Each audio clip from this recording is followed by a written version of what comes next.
Olá, como vão todos? Espero que todos estejam bem, com saúde e em paz. Nós vamos iniciar mais este estudo da doutrina espírita com a prece que Jesus nos ensinou. Pai nosso, que estais nos céus, santificado seja o teu nome. Venha a nós o teu reino, seja feita a tua vontade, na terra como nos céus. O pão nosso de cada dia dai-nos hoje. Perdoa, Senhor, as nossas dívidas, na medida em que perdoamos aos nossos devedores. Não nos deixe cair em tentação. Livra-nos do mal, que assim seja. Nós estamos estudando o livro Evolução em Dois Mundos. A autoria espiritual desse livro é do espírito André Luiz. A psicografia desse livro são dos médiuns Francisco Cândido Xavier e Valdo Vieira. Nós estamos estudando o capítulo 8, que trata de evolução e metabolismo. Nós lemos até suprimentos da vida no nosso último episódio e iniciamos a leitura em fases progressivas do metabolismo. Leitura. Em todos os reinos da natureza, o elemento espiritual aprende a nutrir-se e preservar-se. Por milhares de séculos, repete as operações da fotossíntese ou assimilação clorofiliana no Império Verde, pela qual consome energia luminosa e elabora matérias orgânicas, desprendendo o oxigênio indispensável à constituição do ar atmosférico e recapitula as operações da quimiossíntese em formas autótrofas, como sejam certas classes de bactérias que se utilizam de energia química para viver através da oxidação de compostos minerais. Gradativamente, no domínio vegetal, assimila os mecanismos mais íntimos da respiração, absorvendo o oxigênio e eliminando o gás carbônico pelos estômatos e pneumatódios, cutícula e lenticelas, de modo a conduzir o oxigênio sobre as matérias orgânicas para a formação dos produtos de desassimilação e projeção de energia.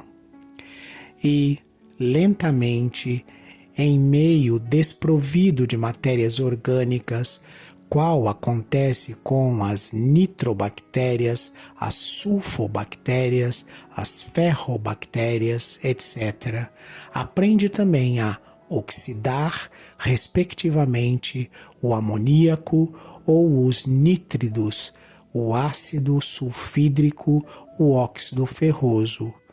Em semelhantes atividades infinitamente repetidas, habilita-se ao ingresso no reino animal, onde, em estágios evolutivos mais nobres, se matriculará na técnica da elaboração automática dos catalisadores químicos, com a faculdade de transubstanciar matérias orgânicas complexas em recursos assimiláveis.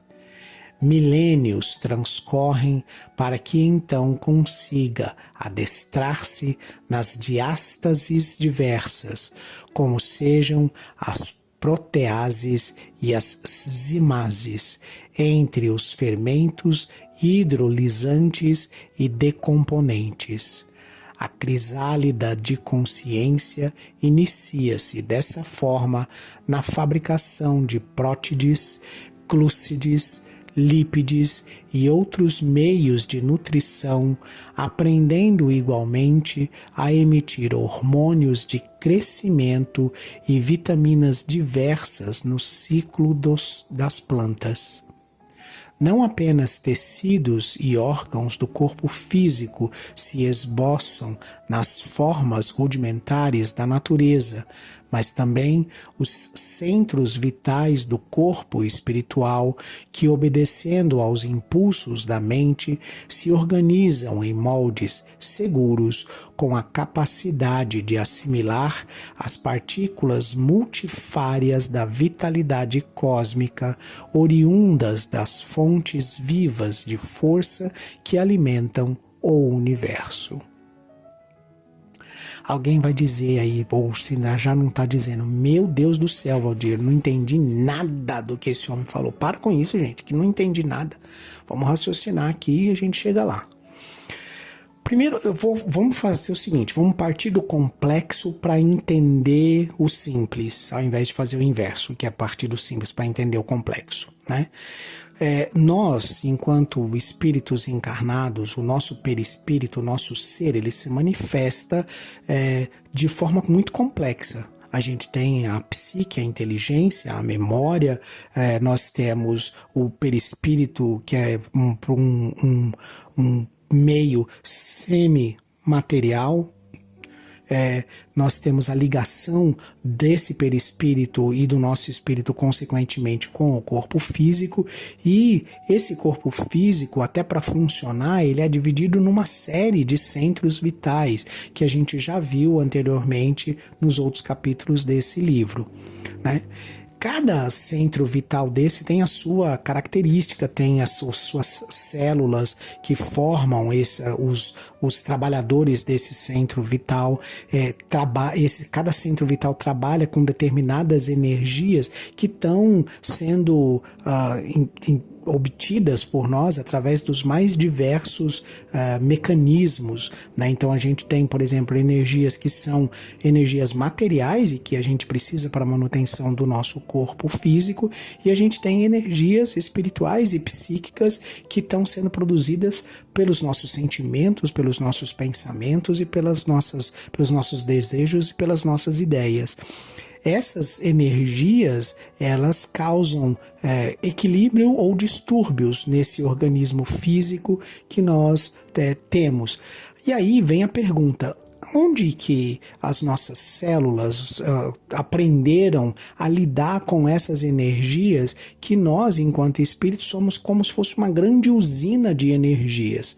Onde que as nossas células aprenderam a lidar com as energias que vêm na nossa cadeia alimentar e que vêm através da nossa alimentação?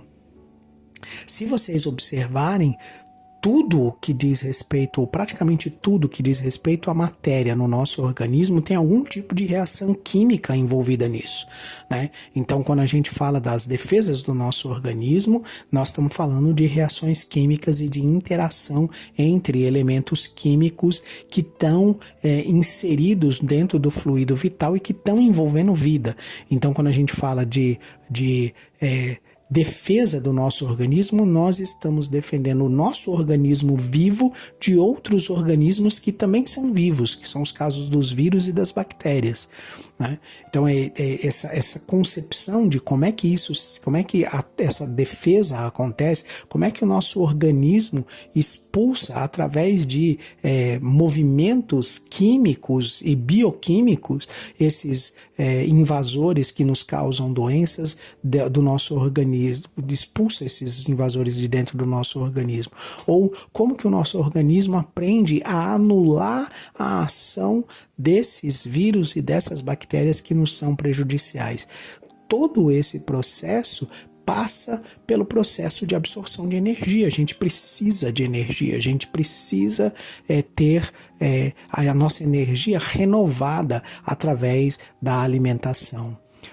Passa pelo fato de que a gente precisa ter uma solução, um meio líquido aonde essas interações químicas acontecem, e por isso a gente precisa de tanta água no nosso organismo. E onde que a gente aprendeu a lidar com água nesses processos? Onde era o meio aquático ou o meio em que precisa de muita água para que a gente possa lidar com esses processos químicos de defesa do nosso organismo e de absorção dos alimentos através do nosso organismo. Por que é que no meu estômago tem um ácido, que é um fluido de água misturado com outros elementos químicos que o torna ácido, que facilita o processo de digestão e põe esses nutrientes através da circulação sanguínea no nosso organismo? Aonde é que está esse aprendizado? Como é que as células aprenderam tudo isso? De onde é que está vindo tudo isso? Dos reinos inferiores. Então, quando a planta está fazendo circular a seiva da planta pela sua raiz, pelo seu caule, pelos seus galhos e chegando até as suas folhas, ali a gente tem um rudimento do que vai acontecer futuramente lá como sistema circulatório. Esse sistema circulatório, que no caso da planta está pulsando seiva, ele vai ser aprimorado para trabalhar com sangue no reino animal. A planta retira do sol a energia que ela precisa. Algumas bactérias fazem isso, alguns seres monocelulares fazem isso, né? Retiram da própria luz a energia que eles precisam para se manter vivo. E, ao mesmo tempo, se fazem isso em meios que são soluções aquosas, ou seja, fazem isso num meio líquido, onde tem um pouco de água para que isso aconteça, ou muita água para que isso aconteça. Da mesma forma que as nossas células, que estão imersas em água, estão envolvidas por água de todas as maneiras, por dentro e por fora, e que estão atuando nessas ligações químicas e bioquímicas para manter a nossa saúde, para manter o funcionamento do nosso organismo. Esse processo inteiro chama-se metabolismo. E não importa se esse metabolismo está acontecendo na planta, que ela está fazendo fotossíntese de um lado para produzir oxigênio, e que essa mesma planta já está aprendendo a respirar o oxigênio que ela produziu, porque a planta também respira, e produzir gás carbônico na hora em que você está expelindo o processo de respiração. Essa planta passa esse princípio espiritual que existe na planta, ele adquire essa capacidade e aí ele passa a desenvolver ainda mais essa capacidade quando ele está no reino animal. Só que no reino animal, o instinto de preservação faz com que ele se movimente, que ele tenha que caçar e caminhar por grandes espaços e, portanto, ele precisa de muito mais energia do que a planta que está sempre paradinha, enraizada. Para que isso aconteça, você tem animais que consomem plantas e animais que consomem outros animais. Animais que, ao consumir planta, transformam a energia da planta em energia orgânica animal, e animais que comem outros animais que aproveitam essa energia já transformada da planta pelo primeiro animal e passa a ter mais energia para se movimentar. Nesse sentido, a gente vem evoluindo e chega num determinado ponto que a espécie humana é inserida nesse processo, para que, de novo, a inteligência nos depure e a gente consiga se alimentar sem excesso, se alimentar de forma equilibrada e encontrar outras formas de alimento que não dependam da destruição, né? Que a gente passa então a produzir plantas, passa a produzir alimentos sem que a gente esteja simplesmente extraindo recursos minerais e recursos vegetais, simplesmente extraindo recursos da natureza. esse processo da nossa inteligência vai fazer com que em algum momento a gente volte a se alimentar, quando formos espíritos muito evoluídos, que a gente consiga se alimentar novamente, simplesmente da absorção da luz e da absorção das energias do ar, né? Para que isso aconteça, é preciso que a nossa inteligência se desenvolva, é preciso que as nossas necessidades se amenizem, né? Então, paulatinamente, evolução por evolução, a gente deve chegar a um patamar em que a gente não vai ter necessidade de tanta comida sólida, né? de tanto alimento com tanta energia, porque o nosso desprendimento de energia já vai estar mais equilibrado, a gente vai estar com uma capacidade maior de produzir, por assim dizer, a nossa própria energia. Chegaremos lá. O que é importante a gente perceber é que esse processo de evolução ele vai acontecendo ao longo dos milênios. Ele não acontece do dia para a noite e ele não acontece na mesma espécie. A ideia de você ter essa diversidade de espécies é também para que esse princípio espiritual tenha uma diversidade enorme de experiências que vão calibrá-lo, vão desenvolvê-lo, vão transformá-lo naquilo que será necessário para a produção do nosso corpo físico, que é extremamente complexo. Então, se você observar do vegetal para o animal, no animal existe uma maior complexidade. Você já tem mais órgãos, você já tem pulmão, você já tem fígado, você já tem uma série de órgãos semelhantes ao ser humano. Mas você tem pouco, assim, e tanto a inteligência quanto a parte de sentimentos e psique ainda em desenvolvimento. Já no ser humano, essa parte que é sentimentos e psique e inteligência, ela entra num processo de desenvolvimento maior. Então, quanto mais próximo nós estamos do instinto, mais animalizado nós estamos. Quanto mais próximos dos sentimentos, ao invés de desejos, dos sentimentos e da inteligência desenvolvida, da moral, da ética, nós estamos mais próximos da angelitude. Esse processo ele acontece ao longo dos centenas de milhares de anos, ele não acontece num estalar de dedos, né? Então é lentamente que a gente vai galgando e que as nossas próprias células vão galgando esse desenvolvimento. E a gente precisa ter isso de forma consciente, né? Para compreender que essas fases do metabolismo, a gente precisa respeitá-las. Neste exato momento, esses animais que estão ao nosso redor, que são animais domesticados, estão convivendo conosco, convivendo com a nossa psique, convivendo com os nossos sentimentos, e eles estão copiando, por assim dizer, ou compartilhando, por assim dizer, esses padrões vibratórios que a gente emite. Então, é por isso que o cão ou o pet é o espelho do dono. Você vai ter um gato ansioso junto com uma pessoa ansiosa.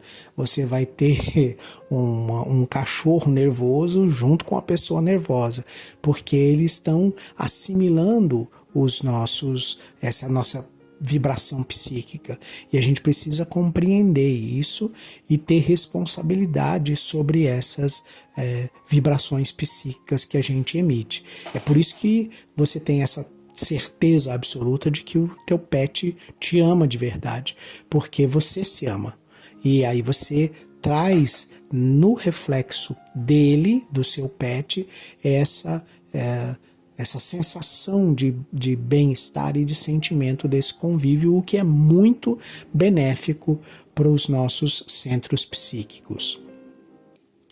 Eu não vou aqui dissertar muito, falar muito a respeito desses centros espirituais, porque a gente já tratou disso nos capítulos anteriores e nos assuntos anteriores nesse mesmo livro. Sigamos na leitura. Excitações químicas. Governando as células físicas, os agentes de natureza espiritual se evidenciam em todos os processos da nutrição, motivando as chamadas excitações químicas, também classificáveis por quimiotaxismo eletromagnético. O princípio inteligente, tocado por múltiplos estímulos, sob o império de atrações e repulsões, aure elementos quimiotáxitos eletromagnéticos no laboratório das forças universais através da respiração para conservar-se e defender-se, preservando os valores de reprodução e sustentação. É assim que as células masculinas dos fetos são atraídas pelo ácido málico, enquanto as bactérias se movimentam obedecendo também a estímulos de ordem química. Os óvulos de certos peixes e equinodermos, entre estes o ouriço do mar, sem a presença da fêmea que os deita, têm o poder de atrair os espermatozoides separados da mesma espécie, demonstrando que arrojam de si mesmos substâncias específicas na perpetuação que lhes é própria. Entre os animais, as células da reprodução segregam substâncias particulares com que se procuram mutuamente, evoluindo o veículo psicossomático para mais altos níveis de consciência sobre as mais amplas formas de quimiotropismo constante em bases de excitações exógenas e endógenas. Então, por que ele chama de excitações químicas? Porque a gente tem uma espécie de química eletromagnética que faz com que as partes e componentes do nosso organismo se atraiam entre si. E esse processo vem também sendo desenvolvido ao longo dos milênios, ao longo dos anos, passando por todos os reinos anteriores, os vegetais, os animais, até chegar em nós. E isso tudo, esse princípio inteligente vai sendo tocado por esses centenas de milhões de milhares de estímulos que ele recebe. Ele salienta aqui que talvez a gente nunca tenha pensado nisso, né? Mas porque, por exemplo, que o espermatozoide nada na direção ou se movimenta na direção do óvulo, né? Como é que ele sabe onde é que o óvulo está? É que o óvulo está enviando para ele os estímulos eletromagnéticos que fazem com que essa atração aconteça através da química do nosso organismo. E esse envio desses estímulos acontece como? Num meio aquoso. Então, ao longo de diversos processos, a gente foi gravando isso, né? A gente, que eu digo, o princípio espiritual foi gravando isso e tendo isso como memória, por assim dizer, de como ele deve se comportar. Então você veja que mesmo em alto mar, ele dá aqui um exemplo de certos peixes ou equinodermos, que é o caso do ouriço do mar, que a fêmea, ela deposita os ovos numa espécie de ninho, mas nós estamos no mar, tá? Tem água para todo lado, que é isso que precisa ficar claro na cabeça de vocês. Ela vai lá e deposita os ovos da fêmea num ninho no mar. E o macho, ele dispersa também os seus gametas, né, os seus espermatozoides, que vão na direção daquele ninho, guiados por um impulso eletromagnético e químico que está sendo transferido, está sendo informado pelo próprio mar, né, pela própria água do mar. Então, se a gente pegar esse ambiente e trouxer, por exemplo, para o útero materno, né, você tem de novo água, né, formando ali um oceano íntimo da mulher, né, uma série de grandes elementos químicos que vão formar esses íons, que vai dar o caminho para que o espermatozoide possa ir na direção do óvulo, né, seguir na direção do óvulo, e o óvulo vai formar esse caminho através de impulsos eletromagnéticos. Então nós não estamos vendo esse caminho. Se a gente tentar olhar com os olhos, a gente não vai ver esse caminho. Mas esse caminho está sendo construído por um pulso químico e eletromagnético que o espermatozoide registra e que o óvulo emite, que o espermatozoide emite de volta e o óvulo registra. E como se fosse um radar, um sonar, um procura o outro, né? E esse processo começa, como ele diz aqui, né? Começa lá atrás, lá nos ouriços do mar, lá em algumas espécies de certos peixes que já desenvolvem esse processo. Isso é só para você ter uma noção de como todo esse processo vem sendo desenvolvido ao longo de milênios e vem sendo gravado nesse princípio espiritual, que é um paralelo desse princípio espiritual que está em cada célula do nosso organismo, regido pelo nosso pensamento. Eu me despeço de vocês, né? Vou deixar vocês aí com a cabeça queimando, pensando a respeito de tudo isso que a gente conversou hoje. E eu me despeço de vocês com a prece que Jesus nos ensinou.